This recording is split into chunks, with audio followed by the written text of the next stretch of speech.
नमस्कार, दैनिक शिव चाय में आप सबका स्वागत है। मैं रश्मि शर्मा, कैमरामैन शुभम भगत के साथ। एक बयान आया है मुख्य निर्वाचन अधिकारी हृदय कुमार द्वारा कि 25 लाख नॉन लोकल मतदाता जो मतदान करेंगे, और साथ ही साथ जो कैप्शन में आप पढ़ा है कि 25 लाख नए वोटर, गैर स्थानीय लोगों को अधिकार मिल रहा है, भाजपा की चाल। इसी सारे विषय में बात करने हमारे साथ जुड़ चुके हैं एडवोकेट विलक्षण, जो कि इस समय पैंथर पार्टी के प्रदेश के जम्मू कश्मीर ड्यूटी के प्रेसिडेंट हैं। आइए जानने का प्रयास करते हैं, क्योंकि ये बयान आते ही आरोप और प्रत्यारोप लगना शुरू हो चुके हैं और विपक्षी दल भी लगातार अब भाजपा पर निशाना साधे हुए हैं कि कहीं ना कहीं आम जनता का, जम्मू वासियों को, जम्मू कश्मीर वासियों का नुकसान तो है, पर फायदा किससे मिलने वाला है, ये बड़ा सवाल है। विलक्षण जी, सबसे पहले आपका बहुत बहुत स्वागत है। धन्यवाद।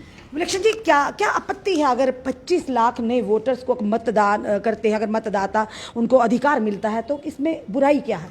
देखिए, इसमें सबसे पहली बात है कि इसका फ़ायदा किसको मिलेगा, ये इम्पॉर्टेंट है। अगर आप देखें कि ऑर्डिनरी रेजिडेंट जो डिफाइन करना है, इनको पहले ही 25 लाख की फिगर कैसे पता चली कि 25 लाख लोग अप्लाई करेंगे और ये 25 लाख वोट बन जाएंगे। अगर फिगर पहले से आ चुकी है, इट मीन्स इन्होंने पहले से डिसाइड कर लिया है कि 25 लाख लोगों को इन्होंने रजिस्टर करना है एज वोटर कॉन्स्टिट्यूएंसीज में। और जो आपको मैं बता दूं, जो सिर्फ जम्मू प्रोविंस की कॉन्स्टिट्यूएंसीज में ही रजिस्टर होंगे, क्योंकि कश्मीर में ऐसी हिम्मत कोई नहीं करेगा। कश्मीर में लोग मार दिए जाते हैं जो बाहर के हैं, नॉन लोकल्स को तो गोली मार दी जाती है। और 43 सीट्स टोटल आपकी निकलती हैं जम्मू की। जम्मू प्रोविंस में अगर 43 को 20 लाख वोटर्स अगर आप इक्वली डिस्ट्रीब्यूट भी करें, तो ये काफ़ी 50,000 के लगभग आपके वोटर पर, आप 10,000 ही लगा लो पर कॉन्स्टिट्यूएंसी। अगर आप वोट करते हैं तो आप वोट को, इलेक्शन रिजल्ट को पूरा इन्फ्लुएंस कर सकते हैं। बीजेपी जान चुकी है कश्मीर इसको एक्सेप्ट नहीं करेगा, जम्मू इसको रिजेक्ट कर चुका है। एडवोकेट्स रोड्स पे हैं, पीएचई डेली वेजेस रोड पे हैं, हर एक डेली वेजेस रोड पे है। घोटाला पीएसआई में हो रहा है, एफए जो है उनके ऊपर तलवार लटक रही है। ऐसी सिचुएशन में बीजेपी ये बांध चुकी है कि इधर के वोटर से उसको सरकार नहीं बनाने को मिलेगी, बाहर से वोटर इंपोर्ट करना पड़ेगा। इसीलिए हम चाहते हैं कि रिप्रेजेंटेशन ऑफ पीपल एक्ट जो अलो करता है एक वोटर को कहीं भी वोट करने का जहां वो ऑर्डिनरी डिसाइड कर रहा है, so far as J and K is concerned, उसमें अमेंडमेंट लाई जाए ताकि एटलीस्ट कुछ वर्षों तक यहाँ नॉन लोकल जो वोटर है उनको रजिस्टर ना किया जाए। विलक्षण जी, एक सवाल आपसे, बहुत महत्वपूर्ण सवाल है जम्मू वासियों के लिए। ये कहा गया था कि कहीं ना कहीं धारा 370 और 35 के एब्रोगेशन के बाद एक रोड़ा है जम्मू कश्मीर की, खास करके जम्मू की डेवलपमेंट में, क्योंकि कश्मीर बेस्ड जो नेता थे वो कश्मीर घाटी को फायदा देते, वहाँ के लोगों को फायदा देते थे। पर सवाल ये कि जम्मू के लोग पहले भी ठगे हुए थे, आज भी ठगा हुआ महसूस करते हैं। तो क्या लगता है कि आपको कि जो कहा गया था कि धारा 370 और 35 के बाद जम्मू के लोगों के लिए रास्ते खुलेंगे, परेशानियां दूर होंगी, नौकरियां ही नौकरियां होंगी, क्या लगता है आपको, लग रहा है कि वैसा कुछ हो रहा है? देखिए, मैंने एक कविता लिखी थी, उसकी कुछ पंक्तियां थी कि चक्की के बारे में बात की थी जिसमें भारतीय पीस रहे थे। तो मैंने लिखा है, आज़ादी से पहले ये चक्की बाहर ले चला दे, तो हूँ इसी मोटर लाइए घर ले दौड़ा दे। तो ये जड़ा बीजेपी ने भी हमारे साथ यही किया है। हमारे साथ नाइंसाफ़ी जो वो हाथ से चक्की चला के कश्मीर वाले कर रहे थे, उसको चक्की को मोटर लगा के आप बीजेपी वाले कर रहे हैं। हमारे साथ बहुत ज़्यादा नाइंसाफ़ी है। हम कश्मीर की जो डिस्क्रिमिनेशन है उसको झेल चुके हैं, वो हम अभी भी झेलेंगे, क्योंकि 47 MLA उनके पास है। जब नॉन लोकल्स को आप इधर लाएंगे, हमारे डोगरा आइडेंटिटी जो है पूरी तरह से खत्म हो जाएगी। आने वाले 10 या 15 वर्षों में डोगरा आपको दिखाई नहीं देगा। विलक्षण जी, एक सवाल और भी रहेगा कि जिस तरह से जब धारा 370 और 35 से एब्रोगेशन हुआ था, तो यही कहा गया था, आवाज़ें सुनने को आई थी कश्मीर से भी, कश्मीर के लोगों ने भी ये कहा था कि इसका नुकसान सबसे ज़्यादा जम्मू वासियों को हो रहा है, हमें कोई नहीं फर्क पड़ने वाला। और आज कहीं ना कहीं वो बात सिद्ध भी हो रही है। देखिए, जो 370 टूटने का था, जो जम्मू को नुकसान होना था, क्योंकि बाहर से जो लोग सेटल होने थे वो जम्मू में होने थे। ऐसे में जब आप कभी भी कोई बहुत बड़ी ट्रांजिशन करते हैं, उसके साथ साथ प्रोटेक्शन देते हैं। जैसे कि मैं आपको एक एग्जांपल दे दूं, अगर आप एक बॉडी में ट्रांसप्लांट भी करते हैं किसी ऑर्गन का, तो उसके साथ प्रोटेक्शन उस वक्त चाहिए होती है। यही ट्रांसप्लांट 370 टूटने की वजह से हमारे साथ हुआ, लेकिन जो नेसेसरी प्रोटेक्शन हमें चाहिए थी वो नहीं मिली, जिसकी वजह से जम्मू सफ़र कर रहा है। कश्मीर को प्रोटेक्शन मिल गई है। कश्मीर में अगर जो पार्टीज़ हैं, जो मेन स्ट्रीम पार्टीज़ हैं, वो भी बाहर के लोगों को बर्दाश्त नहीं करती, और जो आतंकवादी हैं, पाकिस्तान के इशारे पे नाच रहे हैं, वो तो गोली मार देते हैं। तो जो नुकसान उठाना पड़ रहा है हमें, और जो जम्मू को प्रोटेक्शन देनी चाहिए थी, वो बिल्कुल भी नहीं दे रही है। ये केंद्र की सरकार, बीजेपी सरकार ने जम्मू को ऐसी सिचुएशन में ला के छोड़ दिया है, ना हम आगे के लिए हैं ना पीछे के लिए, ना कि हम बाहर के लोगों को वेलकम कर सकते हैं ऐसी सिचुएशन में, और ना ही हम कश्मीर के साथ जुड़ के उन कश्मीरी पार्टियों के साथ आवाज़ उठा सकते हैं, क्योंकि कश्मीर ने हमेशा जम्मू को दबाया है। तो कश्मीर की पार्टियों का विरोध तो हम करते ही ही रहेंगे। लेकिन दुख की बात यह है कि जिस बीजेपी को हमने सोचा था कि जम्मू की हितैषी होगी, आज उसका भी विरोध हमें करना पड़ रहा है। क्या लग रहा है आपको कि ये जो 25 लाख वोटर्स की बात की, नॉन लोकल गैर स्थानीय लोगों को जो मतदान करने का अधिकार मिल रहा है, क्या लगता है भाजपा की चाल है? जैसे आपने कहा कि लग रहा है भाजपा को कि जिस तरह से वो कहते हैं रविंद्र रैना जी भी कि 50 पार तो इस बार है ही है हमारा, पहले 25 था तो अब 50 प्लस का लक्ष्य लेकर चल रहे हैं। कहीं ना कहीं आपको लगता है, और उनको तो ये भी दावा है कि सीएम तो भाजपा का ही बनना है, कहीं ना कहीं आपको लग रहा है कि उनको लग रहा है कि अब कुर्सी लड़खड़ाने लगी है, क्योंकि एनएचएम के बच्चे बाहर हैं, फाइनेंस अकाउंट असिस्टेंट के बच्चे, आज तो होमगार्ड ने जमकर प्रदर्शन किया है, डेली वेज लगातार सड़कों पर है, ASHA worker, CPW worker, land owner, यानी हर कोई सड़कों पर है। बॉर्डर बटालियन, बीएसएफ सीएसएफ के एक्सपीरियंस है।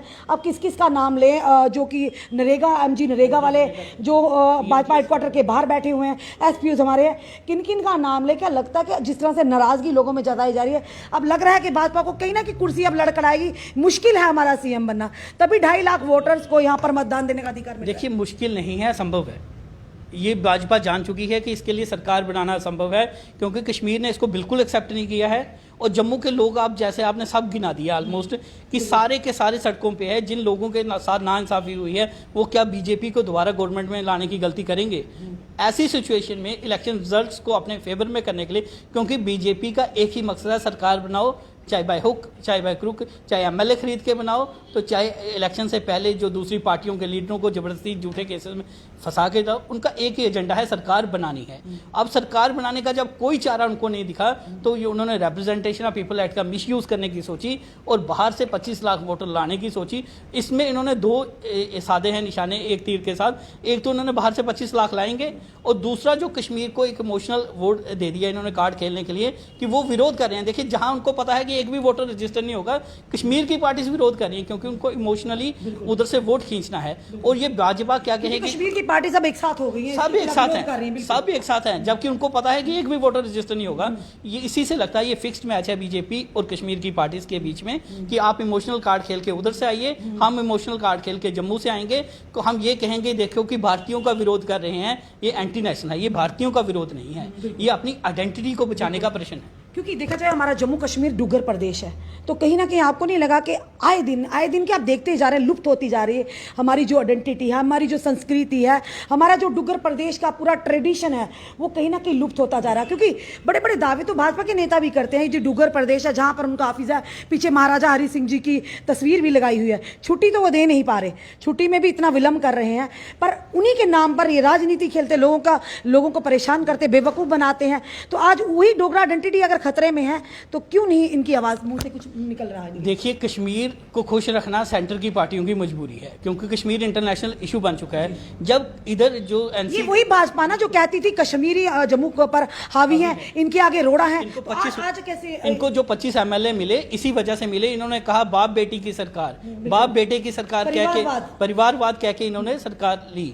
जब सरकार बना ली, उसके बाद डिलीवर करने की बारी आई, तो ये एक भी डिलीवर नहीं कर पाया। तो जो आप देख रहे हैं, ये बिल्कुल पूरी तरह से विफल हैं। इसी वजह से आप नए नए एजेंडे जो अपना रहे हैं, नए हथकंडे अपना रहे हैं अपनी सरकार बनाने के लिए, जिसमें ये कभी सफल नहीं हो पाएंगे। और जो एक इंपॉर्टेंट चीज़ आती है, 25 लाख के जो ऑर्डिनरी वोटर है, देखिए अगर आपको नॉर्मल सर्टिफिकेट बनाना है तो भी आपको परेशानी आती है। ये ऑर्डिनरी वोटर को पहचानने का कौन, कि ये ऑर्डिनरी रेजिडेंट है या नहीं है? ये एडमिनिस्ट्रेशन बीजेपी के इशारे पे उनको वोटर रजिस्टर करेगी, और हम लोग जो लोकल हैं, ये कैसे कह पाएंगे कि ये बिहार का है, इधर ऑर्डिनरी रह रहा है, नहीं रह रहा? तो हम उसको ऑब्जेक्ट करने के लायक भी नहीं रहेंगे। ये एक सवाल इसी में आपका टोकते, एक वकील हैं आप भी, तो कानूनी दाव पे अच्छे से जानते हैं। 972 शायद, अगर गलती भी माजरत चाहते हैं, जो फाइनेंस अकाउंट असिस्टेंट के बच्चे हैं, वो कह रहे हैं आप फिल्टर आउट कीजिए, अगर वाकई धांधली हुई है आप फिल्टर आउट कीजिए, उन लोगों को, उन ब्लैक शीट्स को निकालिए। तो ये कहते हैं मुश्किल है, तो 25 लाख वोटर को किस तरह से आइडेंटिफाई कर पाएंगे? देखिए, मुश्किल वही होगी जहां मंशा नहीं होगी। मुश्किल क्यों है? पहले धांधली क्यों हुई? आप कहते हैं ना खाएंगे ना खाने देंगे, सबने खा लिया, सबने करप्शन कर ली, जेब भर ली, फिर आप नुकसान किसको पहुंचा रहे हैं? जो कैंडिडेट जिन्होंने जेन्युइन पेपर दिया है, जिन्होंने मेहनत करके पेपर दिया, एक बार उनसे पूछिए जब उनके पेपर कैंसिल हो जाते हैं तो उनके ऊपर क्या बीतती है। अगर आप में इतनी एफिशिएंसी नहीं है कि आप फिल्टर आउट नहीं कर सकते, तो आप सरकार छोड़ दीजिए, सरकार दूसरे को चलाने का मौका दीजिए। अगर आप में इतनी एफिशिएंसी ही नहीं है कि आप ये ना ढूंढ पाए कि बेईमानी किसने की और किसने नहीं की, जो कि वो आराम से, पर वो बच्चे भुगत रहे हैं पिछले 40 दिन से सर। वो बच्चे, कल आपने देखा लड़कियां किस तरह से बिलक बिलक कर रो रही थी। देखिए, जब मेहनत जो बच्चा करता है, हमने मेहनत करके नंबर लिए हैं तो हमें पता है किस तरीके से नंबर आते हैं, और अगर सिर्फ पेपर ही कैंसिल हो जाए, मतलब पेपर ना हो, पोस्टपोन हो जाए, तब भी बहुत तकलीफ होती है। इधर बच्चों ने पेपर दे दिए हैं, उनके नाम आ चुके हैं, और उसके बाद उनको कहा जा रहा है कि नहीं, हमारी गलती की वजह से, हमारी इनएफिशिएंसी की वजह से हम ब्लैक शीप को अलग नहीं कर सकते, आप सबको सफर करना पड़ेगा, सजा सबको मिलेगी, करनी किसी की, भुगतनी किसी की। और पैसा देखो, ऐसे केसेस में आपने कभी देखा कि कभी पैसा रिकवर हुआ हो जो खाया गया? पैसा खाने वाले पैसा खा गए और सजा उनको मिलेगी जिन्होंने जेन्युइन मेहनत की है। जिन बच्चों की दोबारा हिम्मत होगी वो सोचेंगे दोबारा मेहनत करेंगे, दोबारा ऐसा हो गया तो फिर क्या होगा। विलक्षण जी, एक समय था कि पैंथर पार्टी जम्मू की एक वाहिद रीजनल पार्टी है, कि कहीं ना कहीं जम्मू के लोगों की भी काफ़ी सारी आकांक्षाएं हैं, आपके साथ उम्मीदें हैं। तो कुछ देर से कुछ इस तरह से वाद विवाद देखने को मिला, और ये कहेंगे दुखद समाचार है जिस तरह से प्रोफेसर भीम सिंह जी इस दुनिया से चल बसे। तो किस तरह से आप पार्टी के वकार को फिर से वहाँ लाएंगे, फिर से जनता की उम्मीदों पर आप खरा उतरेंगे, फिर से पार्टी को यानी कि सामने लाकर एक मजबूत स्तंभ लाकर जनता के सामने करें, ताकि जनता समझे कि वाकई रीजनल पार्टी और बाकी पार्टियों में क्या अंतर है, कि रीजनल पार्टी जो आवाज़ उठाएगी जम्मू के जनता के हित में हुई। किस तरह से अब आपने कमान संभाली, आप प्रेसिडेंट है जम्मू कश्मीर यूटी के पैंथर्स पार्टी के, किस तरह से आप युवाओं की मदद करें, किस तरह से जनता की मदद करेंगे, क्या कहेंगे? देखिए, ये जो रीजनल पार्टी है बनी इसीलिए थी, भीम सिंह जी कांग्रेस में थे और कांग्रेस उस समय सबसे पावरफुल पार्टी थी। आज कांग्रेस में होते तो कहीं ना कहीं मिनिस्टर सेंटर में हर गवर्नमेंट में होते कांग्रेस की, लेकिन उन्होंने ये छोड़ा, अगर कांग्रेस को छोड़ा जम्मू की लड़ाई के लिए। उसी आइडियोलॉजी को हमें आगे बढ़ाना है। सेक्रीफाइस करने की भावना जब हमारे अंदर होगी तो हम जम्मू के लिए लड़ाई लड़ सकते हैं। और मैं सभी जम्मू वासियों से ये कहना चाहूँगा कि कश्मीर के लोगों की एक खासियत है कि उन्होंने कभी भी सेंटर की पार्टीज की तरफ तवज्जो नहीं दी। अगर उन्होंने मजबूत किया तो अपनी रीजनल पार्टी को, इसी वजह से आज उनका इशू उठा है। अपने दर्द ज़्यादा अच्छी तरह समझते हैं बल्कि बेगानों के या दूर के रिश्तेदारों के। तो सेंटर जो है हमारी दर्द जम्मू की नहीं समझ सकता, जम्मू की रीजनल पार्टी ही जम्मू का दर्द समझ सकती है, और एक ही रिकग्नाइज्ड पार्टी जम्मू में है, जम्मू कश्मीर में। जिस तरह से लगातार पैंथर पार्टी प्रदर्शन करती थी, जो भी प्रोटेस्ट होता जनता के इश्यूज को उठाकर प्रदर्शन लगातार हमने देखे प्रदर्शन, वो कहीं ना कहीं प्रदर्शन अब दिख नहीं रहे हैं। वो अगर एफए की बात करें या डेली वेजर्स की, आप पैंथर पार्टी के तो कहीं वजूद ही नहीं है, आप लोग तो वहाँ दिखते ही नहीं उनके साथ। देखिए, आप जानते हैं कि ये पार्टी अभी हाल ही में टर्बुलेंस से गुजरी है, एक बहुत बड़े तूफान से गुजरी है, क्योंकि सबसे पहले हमारे दो जो दिग्गज नेता थे वो छोड़ के चले गए, लेकिन उनके जाते ही कुछ ही समय में प्रोफेसर साहब की डेथ हो गई, जिस वजह से अब पार्टी को इंटरनली नुकसान हुआ, ये तो मानते हैं ना। अगर पार्टी का कोई भी मजबूत सदस्य और पार्टी को छोड़कर जाता तो कहीं ना कहीं नुकसान तो होता है। नुकसान ही नहीं, भारी नुकसान हुआ है, क्योंकि हमारे दिग्गज नेता थे, उन्होंने जनता में उनका होल्ड था, और अच्छा, एक 3 टाइम के एमएलए थे, एक 2 टाइम के एमएलए थे, एक मिनिस्टर भी रहे। वापस आने का कोई है कि अगर आना चाहेंगे तो आप? बिल्कुल, हमारी तरफ से पूरी कोशिश है, और मुझे उम्मीद है कि जल्द ही उनको वापस आना पड़ेगा, क्योंकि मेरा ये मानना है कि आप भी सेंटर की पार्टी है, आवाज़ ज़्यादा उधर उठाना भी मुश्किल हो जाएगी। अगर जम्मू की आवाज़ उठानी होगी तो वो एक ही मंच है, वो है पैंथर्स पार्टी। उन लीडर्स को भी जो छोड़ के गए हैं वापस आना पड़ेगा और जम्मू की आवाज़ उठानी पड़ेगी। धन्यवाद। ये थे हमारे साथ एडवोकेट विलक्षण जी, जो कि पैंथर पार्टी के जम्मू कश्मीर के प्रेसिडेंट है। साफ तौर पर उन्होंने कहा कि जम्मू की रीजनल पार्टी है और जम्मू की आवाज़ को बुलंद करेगी, जम्मू के जनता की आवाज़ को बुलंद करेगी, जम्मू के युवाओं की आवाज़ को बुलंद करेगी, जिस तरह से पहले करते हैं। पर सवाल यह है कि जम्मू की जनता का कितना योगदान मिलना चाहिए। और जिस तरह से इन्होंने कहा कि वाकई पार्टी के जो दिग्गज नेता छोड़ कर गए, हम उम्मीद करेंगे आने वाले समय में, इन्होंने कहा कि हम कोशिश ज़रूर करेंगे वो फिर से अपने परिवार में, यानी पार्टी नहीं, ये परिवार था एक। जिस तरह से प्रोफेसर भीम सिंह जी ने एक ख्वाब देखा था कि पार्टी हमारी रीजनल पार्टी, और ज़रूर ये पार्टी एक दिन वो कर दिखाएगी, शायद जो बाकी पार्टियां नहीं समझ पाई जनता के भावनाओं को, जनता के इमोशंस को। और जिस तरह से विलक्षण जी ने कहा कि आने वाले समय में अब इसी तरह से जिस तरह से पहले था, अब कोशिश करेंगे उसी तरह से पार्टी को उभारने की, जनता की आवाज़ को, यहाँ की परेशानियों को, यहाँ के मुद्दों को हमेशा उभारने की, और जनता के साथ हमेशा खड़े रहेंगे। अब देखना यह है कि क्या पैंथर पार्टी जिस तरह से पहले एक लगातार आवाज़ उठाती आई थी आम जनता की, जम्मू वासियों की, क्या आने वाले समय में फिर से उसी तरह से आवाज़ उठाएंगे? क्योंकि जम्मू की एक महज रीजनल पार्टी, देखना यह है कि अब जनता कितना समर्थन देती है, क्योंकि कहीं ना कहीं इलेक्शन का बिगुल तो बच ही चुका है। बेशक भले ही इलेक्शन आगे हो चुकी है, पर सवाल यह है कि जिस तरह से 25 लाख वोटर्स ने जो मतदाना नॉन लोकल उन्हें वोटिंग राइट दिया जा रहा है, क्या लगता है? आप जनता अपने सुझाव जरूर रखिए कि वाकई भाजपा की चाल है, कि वाकई लग रहा है भाजपा को कि अब कुर्सी लड़खड़ा रही है, कोई और पैंतरा इस्तेमाल किया जाए। भले ही जनता के कितने भी मुद्दे हों, उन पर कोई आप नजरसानी नहीं कर रहे जनाब, पर हाँ 25 लाख वोटरों को लाकर यहाँ पर जम्मू वासियों के सर पर बिठाने का आप जरूर काम कर रहे हैं। अपने कमेंट, अपने सुझाव जरूर दीजिए। इस वीडियो को जितना हो सके शेयर कीजिए। जुड़े रहिए हमारे साथ अगले अपडेट के लिए। जय हिंद, जय भारत।